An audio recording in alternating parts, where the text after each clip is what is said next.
जय हिंद। देखिए, हम इतिहास के बारे में पढ़ेंगे। इतिहास आपको इस क्लास में इतिहास का जितना बैच इतिहास के लिए जो भी इम्पोर्टेंट है, आप अगर यूपीएससी करते हैं, बीपीएससी की तैयारी यानी कि जनरल कंपटीशन का कोई भी आप तैयारी करते हैं ना, किसी भी चीज़ का जनरल कंपटीशन में तैयारी करते हैं, तो उसमें उसके लिए आपको इतिहास का जितना भी टॉपिक हुआ, जितना भी इम्पोर्टेंट प्रश्न होगा, आपको यहाँ पे आपको मिल जाएगा। देखिए, इतिहास में क्या है, इतिहास पहले होता क्या है, इतिहास क्या होता है, अतीत में बीती हुई माने बीती हुई घटना को इतिहास कहते हैं। बीती हुई घटना को क्या कहते हैं, इतिहास कहते हैं। तो भाई आपको बीता हुआ घटना बहुत सारा है, तो सभी को इतिहास नहीं कह सकते हैं। उसी चीज़ को इतिहास कहिएगा जो इम्पोर्टेंट हो, यानी बीती हुई वैसी घटना जो महत्वपूर्ण हो, बीती हुई वैसी घटना जो महत्वपूर्ण हो, जिसका जानकारी हमारे लिए सहायक हो, जिसका जानकारी हमारे लिए क्या हो, लाभकारी हो, उसी को हम इतिहास कहते हैं। तो इतिहास के पिताजी किसको कहते हैं, हेरोडोटस को। इतिहास के जनक किसको कहते हैं, हेरोडोटस को कहते हैं। हेरोडोटस को कहते हैं। इतिहास के पिताजी किसको कहते हैं, हेरोडोटस को। हालांकि हेरोडोटस जो थे ना, इसका माने सबसे ज़्यादा इस पर फोकस किए थे, ऐतिहासिक पर किए थे। लेकिन ये सब थोड़ा थोड़ा पढ़ना है, प्राक ऐतिहासिक, आदि ऐतिहासिक थोड़ा थोड़ा ही पढ़ना है। इसीलिए पूरा हम इतिहास के बारे में अगर जानकारी प्राप्त करते हैं तो ज़्यादातर तो यही मिला है, ज़्यादा कालखंड तो यही मिला है। इसीलिए इसके बारे में अधिक जानकारी हमें प्राप्त करना है। तो आइए देखते हैं, इतिहास किसको कहते हैं, अतीत में बीती हुई वे सभी घटना जो महत्वपूर्ण है, उसी को क्या कहते हैं, इतिहास कहते हैं। इतिहास को 3 कालखंड में बांटा गया है। इतिहास को 3 भाग में बांटा गया। एक तो प्राक ऐतिहासिक, एक है आद्य, एक है ऐतिहासिक। एक क्या है, प्राक ऐतिहासिक, एक है आद्य ऐतिहासिक और एक है ऐतिहासिक। देखिए, प्राक ऐतिहासिक जो है ना, बहुत पुराना, यानी कि इस समय ना प्राक ऐतिहासिक, इस समय मानव आदि मानव के रूप में था। मानव जो था ना, उघारे घूमता था। इस समय क्या था, मानव आदि मानव था, पूरी तरह से आदि मानव था। मतलब कि आज से लेकर के देखिए ना, माने 25 लाख वर्ष पहले, आज से 25 लाख वर्ष पहले आप सोचिए मानव कैसे रहता होगा। तो आज से 25 लाख वर्ष पहले ये काल था ऐतिहासिक। इसमें मानव न पढ़ा न लिखा, कुछ नहीं किया। यहाँ पे मानव क्या किया, न पढ़ा भी नहीं, लिखा भी नहीं। जब पढ़ेगा ही नहीं तो लिखेगा क्या, तो पढ़ाई लिखा यहाँ पे किया नहीं। तो भाई इसका जानकारी हमें प्राप्त पता कैसे चलता है, तो पुरातात्विक चीज़ से इसका जानकारी कैसे प्राप्त चलता है, पुरातात्विक, यानी कि पुराने चीज़ों से हमको इसका जानकारी प्राप्त चलता है। तो यहाँ पुरातात्विक चीज़ मिला है। पुरातात्विक क्या होता है कि पुराने चीज़, पुरातात्विक क्या होता है, पुराना चीज़। यहाँ भी पुरातात्विक मिला। यहाँ पे क्या हुआ, आद्य ऐतिहासिक में लिखित साक्ष्य मिले हैं। आद्य ऐतिहासिक में लिखित साक्ष्य मिले हैं, लेकिन पढ़ा नहीं गया है। लिखित साक्ष्य मिले हैं लेकिन पढ़ा, ऐसा न लिखा ना, आद्य ऐतिहासिक के लोग जो भी थे वो इस प्रकार से न लिखे कि इसको पढ़िए न, अभी तक कोई नहीं पढ़ पाया है। तो इसीलिए यहाँ लिखित साक्ष्य मिले हैं लेकिन उसको पढ़ नहीं पाए हैं। लेकिन ऐतिहासिक में लिखित भी मिले हैं और उसको पढ़ भी सके हम। लिखित मिले हैं और पढ़े भी हैं। माने ऐसा लिखा, ऐतिहासिक में ऐसा लिखा है जिसमें पढ़े हैं। ऐतिहासिक को 4 भाग में बांटा गया। तो एक प्राचीन काल, एक मध्यकाल, एक आधुनिक काल और एक पढ़ेंगे हम विश्व इतिहास। देखिए, इस दोनों को, ये छोटा कालखंड है, इसको जल्दी हम पढ़ लेंगे। इससे ज़्यादा उतना क्वेश्चन आता भी नहीं है किसी भी कॉम्पिटिटिव एग्जाम में। इस दोनों से उतना क्वेश्चन नहीं आता है, लेकिन ज़्यादा क्वेश्चन इससे ही आता है। तो ये दोनों तो बहुत जल्दी आपको समाप्त हो जाए, लेकिन इसको पढ़ने में आपको 2 से 3 महीना लगेगा। तो इत्मीनान से देखते जाइए कैसे हैं। प्राग ऐतिहासिक। अब देखिए, प्राग ऐतिहासिक क्या होता है कि बहुत दिन पहले की बात है, पुराने समय में लोग कैसे रहते थे उसके बारे में पढ़ना है। उसके बाद आद्य ऐतिहासिक। तो आद्य ऐतिहासिक में क्या था कि वहाँ पे लिखित साक्ष्य मिला है, यानी कुछ ऐसे पत्थर या कोई भी चीज़ ऐसे औजार वगैरह से ये सब मिले हैं और उसको लेकिन पढ़ नहीं पाए हैं, तो ये मिले। अब देखिए प्राग ऐतिहासिक पढ़ेंगे।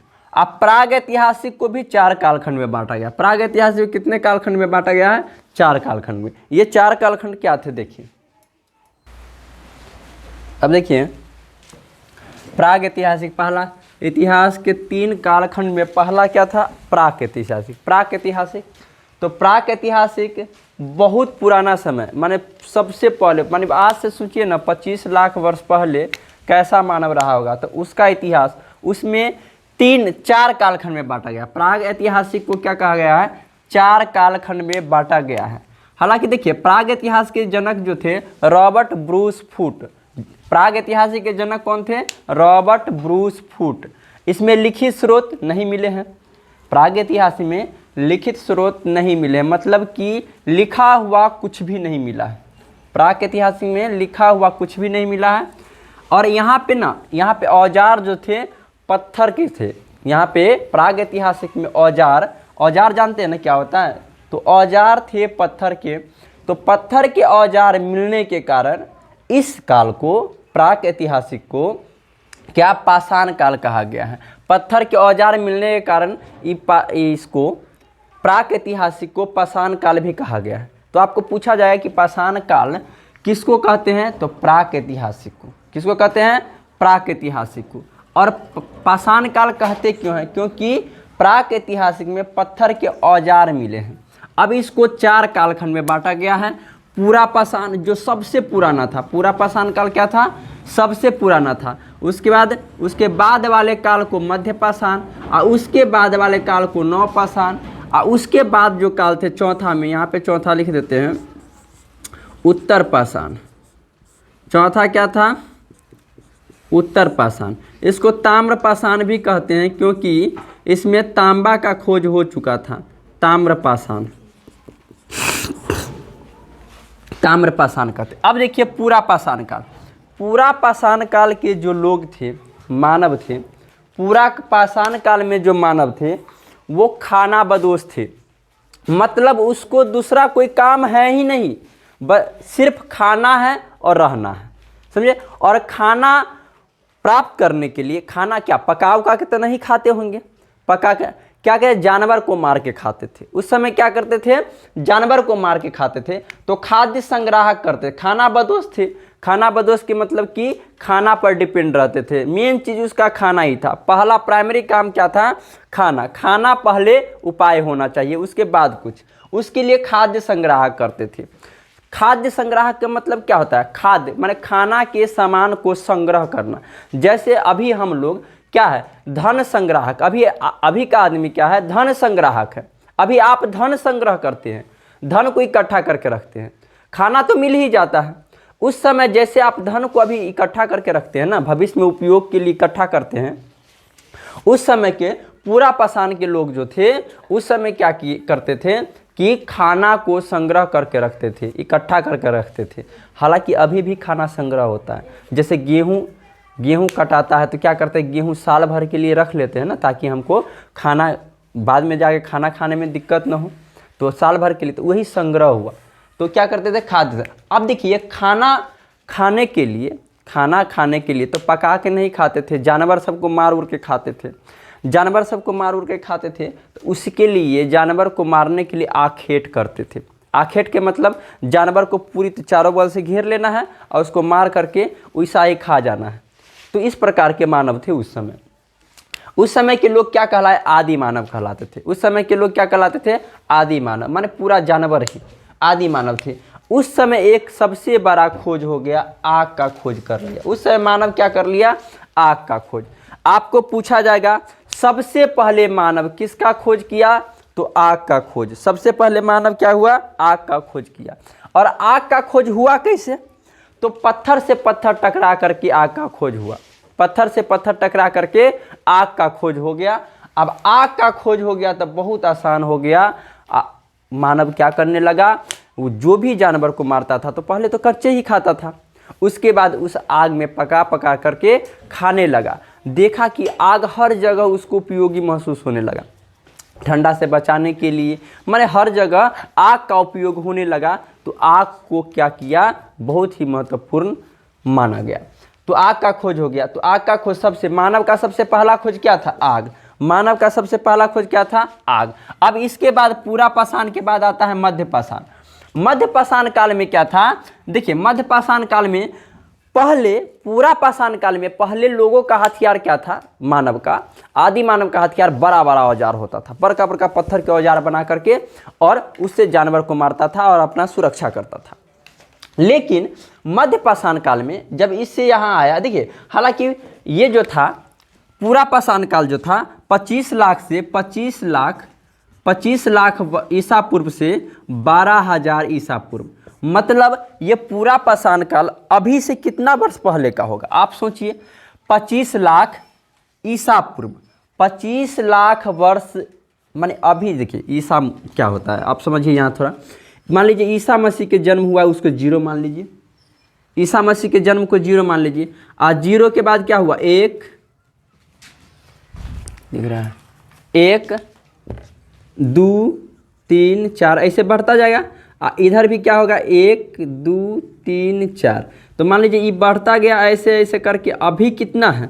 अभी 2023 बरस है, अभी 2023 है। अब मान लीजिए इधर जाते जाते जाते 25 लाख वर्ष, समझे? तो मतलब देखिए ईसा पूर्व क्या होता है? ईसा पूर्व ईसा मसीह के जन्म से पहले जो होता है उल्टा चलता है, 25 से 24 23 उल्टा आता है। इधर बढ़ते हैं, ईसा मसीह के जन्म के बाद क्या होता है कि इधर बढ़ते जाते हैं। तो यहाँ से लेके 2000 वर्ष तो ये हो गया, ईसा मसीह के जन्म के 2000 वर्ष ही हो गया। इधर 25 लाख, मतलब 25 लाख 2000 वर्ष पहले मानव जो था आदि मानव था। अभी से 25 लाख 2000 वर्ष। लेकिन ईसा मसीह के जन्म से पूछेगा तो 25 लाख वर्ष पहले। अब ये था, अब ये मध्य पाषाण काल। इसके बाद क्या आता है? 25 लाख से 12,000 वर्ष तक पूरा पाषाण काल था। इसके बाद आता है 12,000 से 5,000। 12 के माने क्या होता है? 1000 होता है। 12,000 से 5,000 वर्ष तक क्या होता है? मध्य पाषाण। तो मध्य पाषाण काल में जब लोग प्रवेश किया तो वहाँ पे हथियार पहले बड़ा बड़ा होता था, अब हथियार क्या हो गया? छोटा छोटा हथियार हो गया, माने छोटे छोटे हथियार का उपयोग करने लगा जानवर को मारने में। इस समय अंत्येष्टि कार्यक्रम स्टार्ट हो गया। अंत्येष्टि कार्यक्रम क्या होता है? देखिए पूरा पाषाण काल में लोग जब मरता था तो ईसाई फेंक देता था, जहाँ मन तहाँ फेंक उक देता था, समझे? मार के खा भी जाता था। लेकिन मध्य पाषाण काल में लोग क्या किया? अंत्येष्टि कार्यक्रम स्टार्ट कर दिया। अंत्येष्टि कार्यक्रम क्या होता है? अंतिम संस्कार। अंतिम संस्कार, संस्कार क्या होता है? हमारे हिंदू संस्कार में अंतिम संस्कार क्या होता है? आराम से कफन उफन पहना करके उसको जलाते हैं, होता है ना। हिंदू में क्या होता है? यही होता है। मुस्लिम में अलग होता है उसका रीति रिवाज, हिंदू में अलग रीति रिवाज होता है। तो इस प्रकार से अंत्येष्टि कार्यक्रम मध्य पाषाण काल में स्टार्ट हो गया।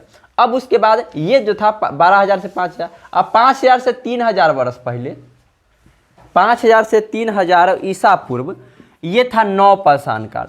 नौ पाषाण काल में सबसे महत्वपूर्ण काम हो गया कि खेती। पहले जो आदमी को मार के खाता था ना, अब यहाँ पे खेती का उपयोग हुआ, माने कि लोग खेती करना स्टार्ट कर दिया। लोग खेती करना, अब सबसे बड़ी बात है खेती लोग किया तो सबसे पहला खेती क्या किया होगा? तो सबसे पहला खेती जौ और गेहूं का। मानव सबसे पहला खेती क्या चीज़ का किया? जौ और गेहूं का। और जौ और गेहूं का खेती कब किया? 7,000 ईसा पूर्व। 7,000 ईसा पूर्व नौ पाषाण काल में क्या किया? सबसे महत्वपूर्ण काम हो गया कि लोग आदमी को, जानवर को मार के खाता था, वो अब खेती करना स्टार्ट कर दिया। खेती करना स्टार्ट कर दिया। खेती किया सबसे पहले क्या चीज़ का? जौ और गेहूं का। कब? 7,000 ईसा पूर्व। कहाँ पे? तो पाकिस्तान के एक जगह है मेहरगढ़। पाकिस्तान के एक जगह है मेहरगढ़, और मेहरगढ़ दो पहाड़ी के बीच है, सुलेमान और किरथर। सुलेमान और किरथर पहाड़ियों, दो पहाड़ियों के बीच एक जगह है मेहरगढ़। कहाँ? पाकिस्तान में। उस जगह पे सबसे पहले खेती हुआ जौ और गेहूं का। कब? 7,000 ईसा पूर्व, समझे। और उसके बाद एक और खेती मिला है, खेती का साक्ष्य मिला है चावल। कहाँ पे है? चावल का साक्ष्य कहाँ मिला? इलाहाबाद में, कोल्डीहवा से। उसके बाद जब लोग खेती करना स्टार्ट कर दिया, भाई खेती कीजिएगा तो आवास आपको बनाना ही पड़ेगा। अगर मान लीजिए आप खेती कर रहे हैं, और वहाँ पे आप नहीं रहिएगा, खेती करके कहीं और चले जाइएगा, तो आपका खेत कोई और जोत लेगा, समझे। इसीलिए जब खेती करता है तो जिस जगह आपका खेत है ना, आपको वहीं पे रहना होगा। तो आवास का निर्माण हो गया, अस्थाई निवास, माने लोग जहाँ पे खेती करने लगे तो लोग क्या हुआ कि अस्थाई निवास बना लिए, माने वहाँ पे रहने लगे। अब जब अस्थाई निवास बना लिए तो एक जानवर पाल लिया, कुत्ता, समझे। तो मानव द्वारा सबसे पहला पाला गया पशु कौन था? कुत्ता। मानव सबसे पहले कौन सा पशु पाला था? तो कुत्ता पाला था। उसके बाद भाई खेती करेगा तो अनाज को लाने ले जाने में कहाँ तक अथी करेगा? तो मनका का उपयोग कर। मनका क्या होता है? घड़ा। घड़ा बना लिया, घड़ा में ही अनाज रख के एक जगह से दूसरी जगह लाया और ले जाया करते थे, समझे। उसके बाद भाई घड़ा को बड़ा घड़ा हो गया तो इसको लाने ले जाने में दिक्कत होता था, तो पहिया का खोज हो गया। क्या चीज़ का खोज हो गया? पहिया का खोज हो गया। तो इस प्रकार से नवपाषाण काल में थे। नवपाषाण काल में तो आपको पूछा जाएगा मानव द्वारा सबसे पहला पाला गया पशु कौन था? कुत्ता। मानव ने सबसे पहले खेती कहाँ किया था? तो पाकिस्तान के मेहरगढ़ में जौ और गेहूं का और चावल का साक्ष्य कहाँ से मिले हैं? तो कोल्डीहबा, इलाहाबाद से, समझे। तो इस प्रकार से ये होता है। तो इस प्रकार से इसको कर लीजिए। अब हम देखेंगे प्राक ऐतिहासिक के बाद क्या था? आद्य ऐतिहासिक। आद्य ऐतिहासिक के बारे में अब देखेंगे हम। अब देखिए आद्य ऐतिहासिक। आद्य ऐतिहासिक में क्या है?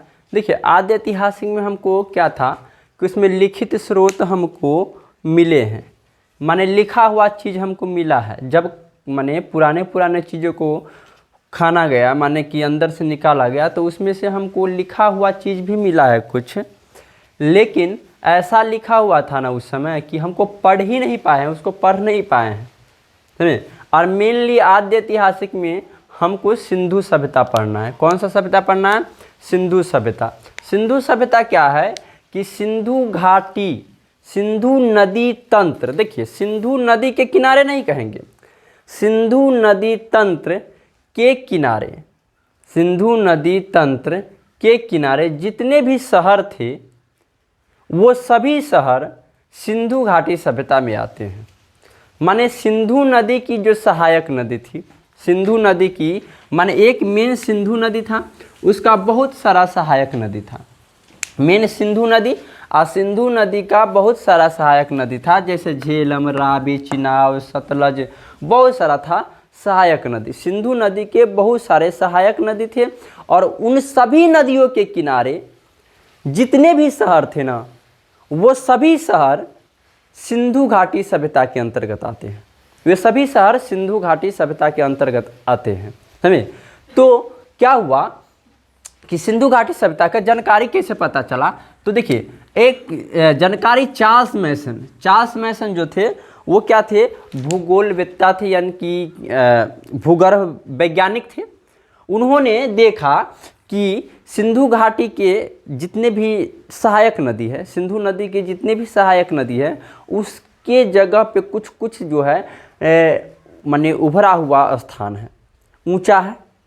अब मान लीजिए कि देखिए कोई भी घर जो धंसेगा, नीचे धंस जाता है, देखिए बहुत दिन के बाद क्या होता है कि घर धंस जाता है, बहुत दिन के बाद क्या होता है, घर नीचे की ओर चला जाता है। आप लोग देखिएगा, आप अपने गांव में देखिएगा, गांव में या शहर में 100-200 साल पहले का घर जो होगा वो बहुत माने ज़मीन में चला जाता है, ज़मीन में चला जाता है। ये तो है 25,000, देखिए 2500 ईसा पूर्व का है। पहले सिंधु घाटी सभ्यता जो थी, सिंधु नदी तंत्र माने सिंधु नदी के किनारे जितने भी शहर थे, उसका जो सहायक नदी के किनारे, वो 2500 बरस पहले ईसा पूर्व, माने अभी से कितना बरस पहले होगा? 2000 इधर और 2500 उधर, तो कितना? 4500। अभी से 4500 वर्ष पहले यह सभ्यता थी। माने एक शहर था, शहरी सभ्यता थी। ये क्या था? शहरी सभ्यता था। माने एक शहर था जो समय आने पर कुछ कारण हुआ होगा, कुछ माने जब बाढ़ आया होगा या किसी आक्रमण वगैरह हुआ होगा, जिससे वो सभ्यता ध्वस्त हो गई, समझे। तो जानकारी, सबसे पहले जानकारी दिया चार्ल्स मैसन। चार्ल्स मैसन देखा कि इस जगह पे कुछ न कुछ रहा होगा, पुराने समय में कुछ न कुछ रहा होगा। तो उन्होंने किनको कहा, जेम्स कनिंघम को कहा। तो कनिंघम पूरा नाप दिया, पूरा उसको नापा कि कहाँ कहाँ उठा हुआ है, किस किस जगह पर धरती जो है उठा हुआ, माने कि जो ये पूरा शहर था ना धरती के नीचे चला गया तो ऊपर से ज़मीन उठा हुआ नजर आएगा ना। तो पूरा नापा तो देखा 13 लाख वर्ग किलोमीटर तक यह ज़मीन जो है उठा हुआ है, 13 लाख वर्ग किलोमीटर तक यह ज़मीन जो है उठा हुआ है। तो पूरा सर्वेक्षण कौन किया, कनिंघम। जानकारी कौन दिया, मैसन। और चार्ल्स मैसन ने दयाराम साहनी को क्या किया, कहा खोदने के लिए कि इस जगह पर तुम खोद खोद के देखो, गड्ढा खन के देखो कि आखिर इसके नीचे है क्या। तो खुदाई करने का काम कौन किया, दयाराम साहनी। खुदाई करने का काम कौन किया, दयाराम साहनी। इस तीनों बात को याद रखिएगा। सर्वेक्षण कौन किया, कनिंघम। जानकारी माने मैसेज कौन दिया, चार्ल्स मैसन। मैसेज कौन दिया, चार्ल्स मैसन। और खुदाई कौन किया, दयाराम साहनी। सिंधु सभ्यता का क्षेत्रफल कितना है, 13 लाख वर्ग किलोमीटर। सिंधु सभ्यता का क्षेत्रफल कितना है, 13 लाख वर्ग किलोमीटर। देखिए सिंधु सभ्यता का जो आकार है ना वो त्रिभुजाकार है। सिंधु सभ्यता का आकार क्या है, त्रिभुजाकार है।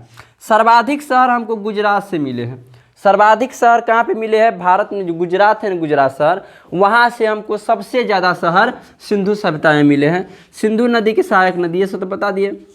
ये सारी सभ्यता थी। इसका जनक, आद्य ऐतिहासिक के जनक कौन थे, चार्ल्स मैसन, सॉरी जॉन मार्शल। आद्य ऐतिहासिक के जनक जॉन मार्शल। अब देखिए सिंधु सभ्यता के कुछ शहर के नाम आप जानिए। सिंधु सभ्यता का सबसे पश्चिमी शहर था सुतका गेंडोर। सबसे पश्चिमी शहर सुतका गेंडोर, सबसे उत्तरी शहर मांडा, सबसे पूर्वी शहर आलमगीरपुर, सबसे दक्षिणी शहर दैमाबाद। समझे, तो इसको याद रखिए। देखिए स है तो स आ म क्या होगा, सम। इसको क्या कहेंगे, सम। सम, सम लिखेंगे। आप बराबर आलमगीर से, इससे ए आई दैमाबाद के डी, तो स से सुतका गेंडोर, म से मांडा। ऐसे याद रखिए। देखिए स म ए डी, समझे। तो स तो क्या हुआ, पश्चिम में, बाएं साइड क्या होता है, पश्चिम, दाएं साइड पूरब, ऊपर उत्तर, नीचे दक्षिण। तो सम बराबर ऐड सुतका गेंडोर मांडा आलमगीरपुर दैमाबाद। क्या कहेंगे, सुतका गेंडोर मांडा आलमगीरपुर दैमाबाद। अब देखिए सुतका गेंडोर किस नदी के किनारे है, डास्क नदी के किनारे। इसका भी आप ट्रिक याद कर ले। सम बराबर एड शहर का नाम, सबसे पश्चिम में, सबसे पश्चिम, पश्चिम उत्तर, पश्चिम से स्टार्ट किए हैं। देखिए सम, सम ऐसे याद कीजिए, सम एड, सम एड, सम एड। तो इस प्रकार से इसका एक ट्रिक है। नदी क्या होता है, डच है पर भारत में नहीं, भारत में नहीं, ये नदी है का नाम। तो ई ड है, ड से क्या हुआ, डास्क, ड से डास्क, हम यहाँ पे लिख दिए डास्क। तो सुतका गेंडोर किस नदी के किनारे, ड से डास्क नदी के किनारे। सुतका गेंडोर किस नदी के किनारे, डास्क। म से मांडा, मांडा किस नदी के किनारे, च से चिनाव नदी के किनारे। मांडा किस नदी के किनारे, चिनाव। अब है, अब इसको काट दीजिए। प से ए आलमगीरपुर, ए से आलमगीरपुर, और प से प्रवरा, प से प्रवरा, प से क्या कहेंगे, प्रवरा। तो आलमगीरपुर किस नदी के किनारे, प्रवरा नदी के किनारे। और डी से दैमाबाद, दैमाबाद किस नदी के किनारे, र से रावी नदी के किनारे, र से रावी नदी के किनारे। तो इस प्रकार से हम ट्रिक से याद रखेंगे। सम बराबर एड, डच है पर भारत में नहीं। सम बराबर एड, डच है पर भारत में नहीं। अब देखिए ये था सिंधु घाटी सभ्यता। सिंधु घाटी सभ्यता में देखिए आपको पूछा जाएगा सिंधु घाटी सभ्यता क्या होता है। तो सिंधु घाटी सभ्यता सिंधु नदी तंत्र के, माने सिंधु नदी के जितने भी सहायक नदी हैं उन सभी नदियों के किनारे जो शहर मिले हैं ना, वो सभी सिंधु घाटी सभ्यता के अंतर्गत आते हैं। आज से 2500 ईसा पूर्व वहाँ पे एक शहर था, वो एक शहर था, वो किसी कारणवश क्या हुआ कि जमीन के अंदर धंस गया, किसी कारणवश जमीन के अंदर धंस गया, जिसका जानकारी कौन दिया था, जानकारी कौन दिया था यहाँ पे, चार्ल्स मैसन। सर्वेक्षण जेम्स कनिंघम और खुदाई करने का काम दयाराम साहनी है। अब देखिए इसमें हालांकि 350 शहर मिले हैं, उसमें अधिक गुजरात में सबसे ज़्यादा शहर मिले हैं। 350 शहर मिले, तो 350 शहर के बारे में तो हमको नहीं पढ़ना है, लेकिन जो जो इम्पोर्टेंट शहर सब मिले हैं ना, उस जगह उस शहर को हम पढ़ेंगे। अब इससे मिलने वाले इसके खुदाई में जो शहर मिले हैं, इम्पोर्टेंट शहर मिले हैं, उसको हम अगला क्लास में देखेंगे। वो अगला क्लास में देखेंगे कौन कौन शहर मिले हैं और उस शहर से कौन कौन से साक्ष्य मिले हैं, क्या क्या चीज़ सब, माने गड्ढा खनने के बाद क्या सब मिले हैं, तो अगला क्लास में देखेंगे। तब तक के लिए जय हिंद।